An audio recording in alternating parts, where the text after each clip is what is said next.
Hi, my name is Archit Rakhade. As you can see, we're talking about the iterated business dynamics. Okay, so every single interaction that we're involved in, every decision that we make, can be mathematically modeled using game theory. Game theory helps us understand choices, okay, and the consequences, the benefits, and why people make them. So game theory can help players reach optimal decision making. And this is when we're playing against strategic and rational players, like a game of chess. Chess is an example of a sequential game in which one player goes after the other. And in a game of chess, there are a possible 10 to the power of 120 moves. And this will take a supercomputer 10 to the power of 103 years to solve.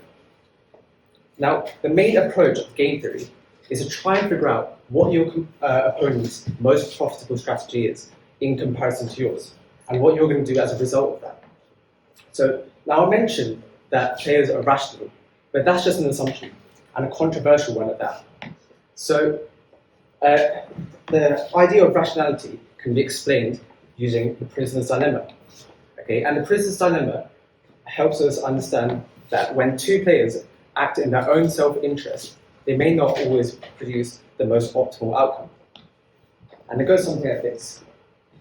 Okay, so when two co-conspiratorial criminals are arrested for a crime, let's not say what competitors, let's call them Mark and John. Whatever Mark does, John does not know about, because they're kept in two separate interrogation rooms. And a detective goes up to Mark and he says, well, your partner is in another room right now and he's confessing, okay? And because he's confessing, we're going to be a bit more lenient on him, and he's only going to get 2 years. And because you're staying silent, you're going to get 9 years. So why don't you smarten up, okay? And if you confess as well, we'll increase your time to 5 years, and we'll decrease his to 5 years as well. Now, what's left out is that both players are receiving the same speech by two different detectives. And what's also left out is that they don't know that if they both remain silent, they only get 3 years each, as you can see over here. Now, to fully understand the game theory, we can see in the payoff matrix each player's payoffs. So prisoner A is called Mark, prisoner B, John, and we can see the dominant strategy here would always be to confess. Because if Mark thinks that John will confess and talk to the police, then obviously Mark should confess as well, because so he doesn't get the short end of the stick. But if Mark thinks that John won't confess, then he might be tempted to confess still, because, well, instead of getting 3 years, he'll get 2. So that's obviously better for him. And we're assuming that they don't have any prior connections. They don't really care about each other. So this is a dominant strategy, and that's the strategy, that's the best outcome for any player, no matter what, okay? No matter what that opponent does. Now, this decision for them both to confess would also be known as the Nash equilibrium of the game. The Nash equilibrium says that the players have no incentive to deviate from their current strategy, okay? Because it gives them no incremental benefit from doing so. So this is based on the expected outcome of others, so what Mark thinks John will do and what John thinks Mark will do. Now, in a one-off game, we can say that defecting or cooperating with the police will give the best outcome for a player and the highest payout. But what happens if we play this scenario over and over again?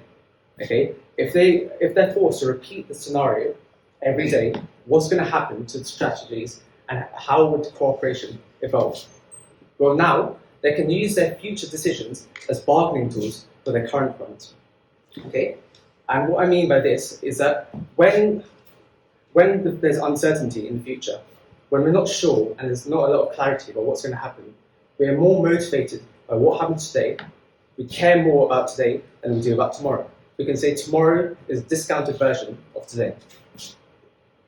So, in multiple repeated games, if the opponent cooperates and defects are random, let's say John is a random player, then the most important and best thing that Mark can do is to always confess. And it's the same thing as a normal one-shot prisoner's dilemma, because he has got no impact on John. Okay, he can't affect John in any way. So if John is random, Mark should always confess. And your takeaway from this might be, well, maybe in life I should always be selfish.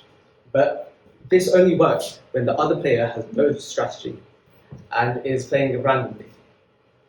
Okay. Now let's say that Mark agrees to play with John, and they both agree to cooperate. Okay. So by this I mean every day they'll cooperate, and we want this to happen. This is be the ideal situation. But at the same time, it's unrealistic. Why? Because at one point they might get exploited. And by exploited, I mean, what's stopping John from waking up one day and saying, well, I don't really like Mark, okay? And I might just confess. If I confess today, instead of getting 3 years and him getting 3 years, I'll get 2 years and he'll get 9 years. And so then the marginal payout for John will be slightly better than Mark. So what can Mark do? And this is called the prober strategy, and it's shown over here. So if they always cooperate, the prober might just defect one time, okay? And if they defect, they can carry on cooperating afterwards. But that player will have a marginally better payout. So what would happen if Mark wants to stop this from happening? What can Mark do to counteract this? Well, Mark can play something called the tit-for-tat strategy, okay? And the tit-for-tat strategy is, as you can tell by the name, is where the player just mimics what the other player does in the previous round. So if the player cooperates, he will also cooperate in the next round. And if he deviates from the strategy, and if he confesses to the police, he will also confess. As you can see, if the rational opponent defects, the next round the tit-for-tat player will also defect, and so on, and so on, and so on, and so on. So what happens if the tit-for-tat strategy is played against the prober strategy? Well, let's say they start off by cooperating, okay? We hope this is just an assumption, let's hope they cooperate at the start. The prober is going to get selfish at one time, okay, and he's going to defect. But then he's instantly penalized by the player using the tit-for-tat strategy and in the next round. And they've got the same outcome now. They're both equal, because as you can see, they both deviated once, and we can go back to cooperation. Okay, and the tit-for-tat strategy is good because it's quite generous and quite forgiving in a way that it's got quite a short memory of only one game. It only remembers what happens the round before, and after that, it forgets all previous events, and then it holds no grudges, we can say. So they can go back to mutual cooperation afterwards. Now, every day we socialize with people with whom we expect to socialize with again, like friends, family, and teachers, co-workers. So these interactions are akin to playing the iterative prisoner's dilemma. A simple rule is that when we expect to interact with someone more than once and in further interactions, we tend to be nicer because we want to make a good first impression, okay, than if we want to interact with someone on a one-off basis. So let's say you're playing against your friend in the iterative prisoner's dilemma, okay, and you're going to think twice about defecting. You're going to think twice about confessing to the police because, well, it's your friend first of all, and you don't want to betray them. And they might think of this betrayal and hold a grudge. And this could cause hatred and cause them to rethink their future outcomes and start defecting more and more. And this will just lead to negative outcomes for you.